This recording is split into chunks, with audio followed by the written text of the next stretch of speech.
За энэ удаагийн шинэ видеогоороо зээл болон хөрөнгө оруулалтын эргэн төлөлтийг, хүүгийн төлөлтийг, үндсэн зээлийн төлөлтийг бүгдээрээ тооцоолж сурыг. Ингээд бол бид нар санхүүгийн PMT, IPMT, PPMT гэсэн гурван функцийг суралцгаална. За жишээ болгоод асунганы цалингийн зээлийн бүгдээрээ тооцоол хийж, за жишээ нь сонгонд бол цалингийн зээлийг жилийн 18% хүүдээ, сарын 1.5% хүүдээ, за 2.5 жилийн хугацаатай нийт 30 сарын хугацаатай ингээд зээл өгж байгаа юм байна. За бүгдээрээ авч байгаа зээл нь нэг 25 сая төгрөг авсан гэдэг энэ жишээн дээр бодоод үзье. За тэгэх юм бол эдгээр энэ нөхцлөөр саяны дөрвсөн нөхцлөөр зээлэх юм бол сар болгоны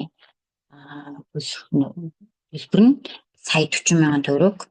Үүнээс эхний сард бол хүүгийн төлбөр нь 375 мянга, үндсэн зээлийн төлбөр 65 мянган төгрөг ингээд тооцоологдож байна. За яг энэ тооцоолыг бүгдөө өөртөө хийж сурцгаая.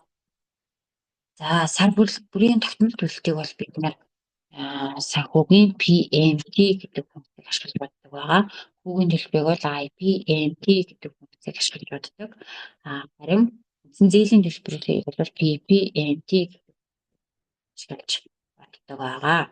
За сар бүрийн тогтмол төлөлтийг бодохдоо тэнцвүүгийн тэмдэг тавиад функцаа дурдна. Миний тохиолдолд бол тэнцвүүгийн тэмдэг тавиад дээр байгаа insert function буюу энэ нэг fx гэсэн тавьчих дараа. За тэгээд энэ англи дотроос бүгд санхүүгийн тооцоолол хийж байгаа учраас financial гэдгийг сонгоод эндээс PMT гэдэг функцаа олно. За энэ нь окей гэж. За тэгэхээр PMT функцийн хувьд ямар аргументуудыг авдаг вэ гэдэг нь энэ дээр харагдаж байгаа. За бидний тохиолдолд бол rate бол хүү, сарын хүү. За хойно харгалзах ямар утга дамжигдаж ирж байна гэдэг нь бас харагдана. За NPR болуулна зээлийн хугацаа, хөрөнгө оруулалт буюу зээлийн хугацаа. PV болвол present value буюу би зээлийн хэмжээ. За ингээд гурван аргументуудыг дамжуулж өгөөд ингээд сар болгоны тогтмол төлөлтөнд тооцогдно. За санхүүгийн функцийн сөрөг утгатай учраас тэнцвүүгийн тэмдгийн харьцаа сөрөгийн эерэг болохын тулд сөрөг тэмдэг өгж байгаа гэсэн үг. За энэ дээр нэг зүйлийг бүгдээрээс анхаарах хэрэгтэй. Хувьцагч бэхлэх гэдэг зүйлээ эргэж харцгаая. За Excel дээр нөгөө оруулсан томьёог ингээд багны дагуу, мөрийн дагуу хуулахад хэрвээ хувьсгчаа бэхлэхгүй байх юм бол авч байгаа утгууд хаягаар дамжуулж авч байгаа утгууд нь багны дагуу, мөрийн дагуу яг ингээд дагаад нэг шилждэг учраас хувьсгч бэхэлж өгөх гэдэг зүйл яригддаг. За хувьсгчийг яаж бэхэлдэг вэ гэхээр тухайн нүдээр дамжигдаж байгаа утгыг одоо яг тэрэнд нь барих гэж байгаа гэсэн утгатай байна шүү дээ. E10 дугаар нүдэн дээр бол 115% гэдэг мэдээллийг дамжуулж авч байгаа. Тоон утгаар шилжүүлэх юм бол 0.15 гэж харагдана. За энийгээ бүгд яг энэ нүднээс нь дээш нь доош нь шилжихгүйгээр яг энэ нүдэнд нь барина гэх юм бол keyboard-наас F4 тавьчаа дараа decline-д байдаг F-үүдтэй тавьчнаас F4 гэдэг тавьчиг дараа нэг дарахад нүдэн бэхлэгдэнэ, хоёр дарахад мөрөнд бэхлэгдэнэ, гурав дарахад багнанд бэхлэгдэнэ. За дахиад дарахад бэхлэлт байхгүй болно гэсэн юм тавьч байдаг баг шүү. За энийг бас сонсоод авчих. За бидний тохиолдолд энэ E10 гэдэг нүднээс хөдлөхгүйгээр барих гэж байгаа учраас F4 тавьчаа нэг дараад мөрийн багны нэрийн өмнө долларын тэмдэг, мөрийн дугаарын өмнө долларын тэмдэг ингэж гарч ирнэ. За энэ бол нүдэнд бэхлэгдсэн хувьсгч байна. За E10 дээр мөн адилхан E11 бол бидний тохиолдолд 30 цаг гэдэг хугацаагийн мэдээллийг авж байгаа энэ нүднээсээ хөдлөхгүй учраас мөн F4 тавьчаараа бэхлээд өгчнө. За present value бол мөн авсан зээлийн хэмжээс энэ нүднээс хөдлөхгүй учраас F4 тавьчаараа нүдэндээ бэхлээд өгчнө. За тэгээд тавьчих юм бол томьёогоо хуулахад хэдэн ч мөр шилжсэн яг энэ гурван өгөгдлийг нүдэндээ өгөгдлийг утгыг дамжуулж авсан хэвээр байх болно. За тэгээд зээл маань 30 сарын хугацаанд төлөгдөх учраас 30 сарын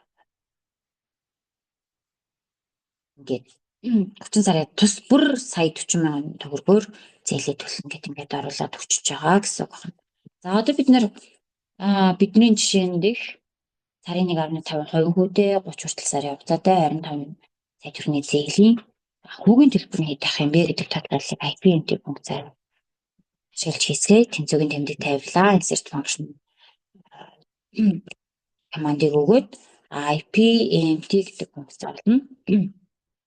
За rate бол сарын хүү, энэ дээр per гэдэг аргумент нэмэгдэж байгаа.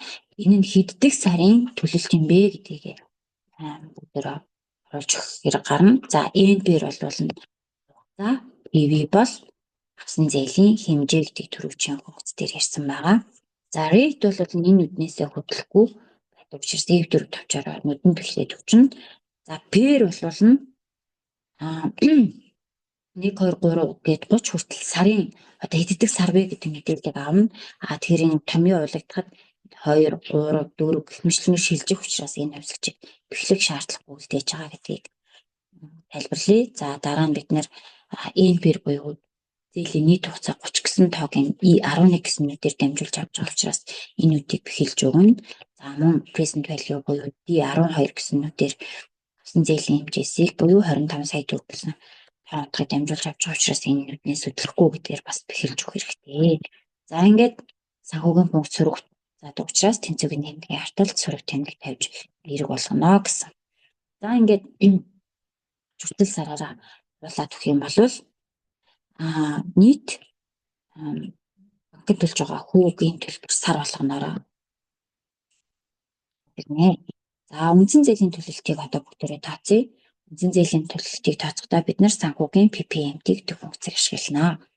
За тэнцвэрийн тэмдэг тавилаа insert function командыг өгөөд категори нь financial байна. Эндээс бид нар PPMT гэдэг функцаа олоод окей гэхэд дамжуулж авах аргументуудыг оруулах цонх нэгдэн. За rate бол хүү, NPR бол хэддэг сар вэ гэдгийг заана. NPR бол нийт зээлийн хугацаа, PV бол нийт зээлийн хэмжээ гэдэг мэдчихэж байгаа. За хувьсгчаа одоо нэгэнт шууд цохон дээрээ бэхлээ явчих. Бидний тохиолдолд хүүгийн мэдээлэл бол энэ үднээс өөрчлөгдөхгүй. NPR бол мөрийн давуу шилжигдэх учраас бэхлэхгүй. Зээлийн хугацаа болсон тухайн нүдэн бэхлэгдэнэ. Зээлийн хэмжээ тухайн нэг. За ингээд санхүүгийн функц учраас сөрөг утга буцаадаг учраас сөрөг сөргийн хэрэг гэдэг хэрэг болгож байгаа нь бич түрүүн тайлбарласан. За ингээд 30 сар хүртэл хугацаагаар томьёогоо явуулаад өгөх юм бол 1-ээс 30 сар хүртэл одоо үндсэн зээлийн төлөлтийг зааж өгнэ. Тэгэхээр бид нар бол үндсэн зээл гэдэг маань яг миний авсан 25 сая төгрөгийг бууруулах дунд байгаа. Тэгэхээр яг эдгээрийн нийлбэрүүд маань яг авсан зээлийн хэмжээс тань зөв 25 сая гэж байна гэж хэлж байна. За одоо хамгийн сүүлийн маганд зээлийн үлдэгдэх гэдэг юм баг байдаг. Бид бас нөгөө зээл авахд нэг юм график гэсэн учраас таад мэдж байгаа тийм. За тэнцвэрийн тэмдэг тавилаа. Эхний сарын зээлийн үлдэгдэл бол авсан зээлээсээ 1-р сард үндсэн зээлийн төлбөрийг хийж байгаа дүнг хасгаар 1-р сарын зээлийн үлдэгдэл гарна. Харин 2 дахь сараас ахуулаад ийд буюу өмнөх сарын үлдэгдлээсээ тухайн сард төлсөн үндсэн зээлийг бууруулж байгаа үндсэн зээлийн төлөлтөө хасч өгөхөөр зээлийн үлдэгдлүүд жирнэ. За энэ нь хувьсгч бэхлэх шаардлагагүй. Яагаад гэвэл нь яг нэг нүдний дагуу өгөгдлүүд дамжигдах учраас хувьсгчийг бэхэлгүйгээр шууд 30 сар хүртэл хуулж өгөхөд хамгийн сүүлийн сар дээр миний зээл авна. Төлөвлөлт тусч байгаа юм. За ингээд бидний 1-ээс 30 сар хүртэл төлж байгаа жишээ болгож авсан сарын 1.5% хүйтэй 30 сарын хугацаатай 25 сая төгрөгийн зээлийн график хэмж тооцоол хийгддэг байх нэ. За тэгээд эндээс харах юм бол би 25 сая төгрөгийг авсан 6 сая төгрөгийн хөөг нэмээд нийтдээ 31 сая 229 мянга 391 төгрөг гэсэн. За энэ хүү бичлэгээс та бүхэн өөрсдийн зээлийг нөхцөлийг өөрчлөөд тооцоолтой хийж тушаарай.